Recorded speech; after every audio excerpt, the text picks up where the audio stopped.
You know, Biden energy policies, they've been responsible for the loss of American energy independence. They've canceled pipelines. Pipelines are near and dear to your heart. I mean, you built one of the great pipelines in America. Tell us a little bit about that. Well, you know, in 2000, you know, we really started that project in 2014, and it's something that really should be talked about, and that's the fact that it takes longer to permit a project than it does to actually build one.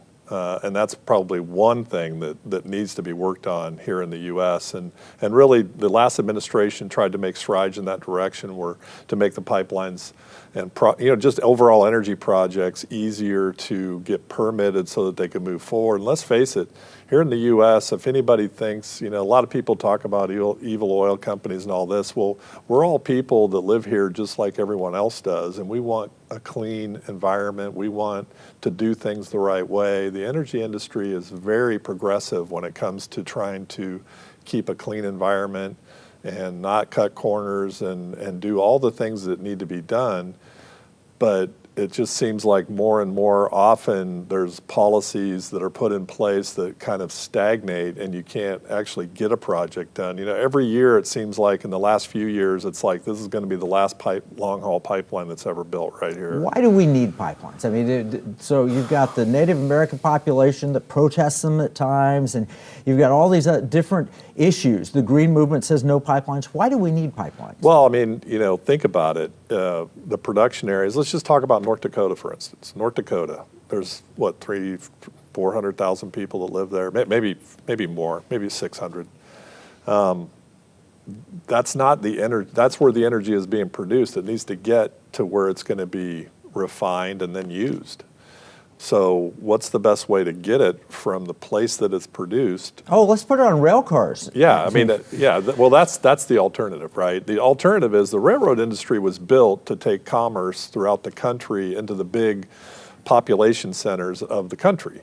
That's what it was built for. It's old. It's been around forever, since the beginning of kind of the transportation industry. It just seems to me pipelines would be a much cleaner, easier, safer way for the environment to ship energy from North Dakota down to New Orleans. Per molecule delivered, it is the safest form of transportation. Plus, it doesn't go through the major metropolitan areas. It goes through the countryside.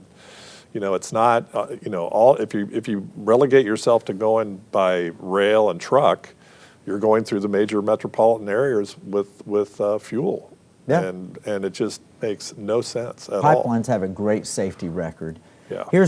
But they were one of the very first things that Biden cut, is he cut the pipelines, and then he also did things that stopped hydraulic fracking and the extraction of energy.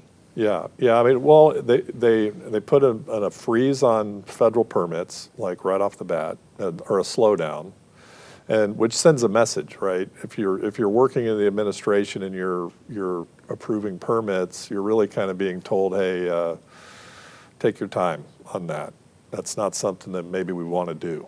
And so it just kind of, you don't have to just shut things down in order to send messages through the DC establishment to slow things down, and we want to go a different direction and that sort of thing. So, you know, a lot of those things were put into place, and one of the arguments I've seen on TV is, there's all these permits out there and nobody's utilizing them. Well, if you lease up an area, you're going to go and get permits for that area, and then if you find out later you're going to drill test wells and do some things, you may find out that it's uneconomic to drill in that area. And so you may let the leases expire, you may not use them.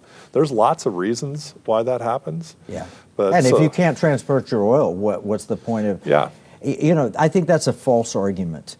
Yeah. What's hidden behind that is we hear, the whisper is, actually the Biden administration wanted higher energy prices because that would have people abandon fossil fuels and move to more expensive green energy projects. Yeah, it's kind of crazy to have that thought process, because we live in a global society.